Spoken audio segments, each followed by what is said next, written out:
C'est fini maintenant, on le savait. Hein, il y avait encore un petit espoir, mais là, il faut arrêter. Cette fois-ci, le SCO ne s'en relèvera pas.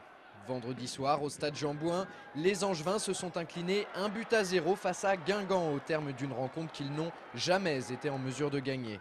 Résultat, cette défaite, la 4e consécutive en championnat, du jamais vu sous l'ère Jean-Louis Garcia, anéantit définitivement tout espoir de monter en Ligue 1. Un sujet que l'entraîneur scoïste n'a pas souhaité évoquer en conférence de presse d'après-match. Vous n'avez pas envie de parler de ça? Non, ce soir je suis trop déçu. Je t'ai dit, je suis déçu parce qu'on a été archi dominé par cette équipe et aujourd'hui le reste, le classement, ça m'importe peu. Aujourd'hui je suis juste à me poser la question comment on va faire pour renouer avec les résultats positifs. Merci. Voilà. Pourtant, avant le coup d'envoi de cette 31e journée, les Angevins étaient prévenus. Tout autre résultat qu'une victoire composterait leur billet pour une année supplémentaire en Ligue 2. Alors l'enjeu les a-t-il étouffés, voire même paralysés? C'est la question que l'on peut se poser puisqu'en l'espace de 90 minutes, les scoïstes se sont créés seulement 3 opportunités et pas des plus franches. Comme vous pouvez le voir sur ces images, Stéphane Trévisan, le portier breton, n'a pas eu à s'employer plus que ça pour stopper les quelques situations angevines.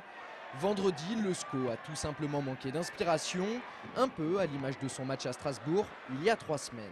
Dans le jeu, dans la production, c'était pas trop ça, quoi.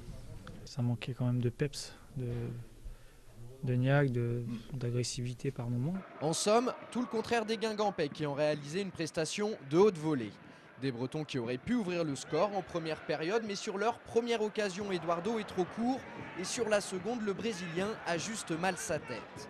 Mais ce n'est que partie remise pour l'attaquant guingampais. Ça fait à peine 2 minutes que l'on joue en seconde période quand Trévisan dégage loin devant sur Liabeuf.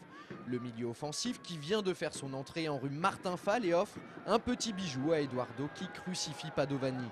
À bout portant, ça fait 1-0 pour Guingamp et c'est ce qu'on appelle un coaching gagnant pour Victor Zvinka.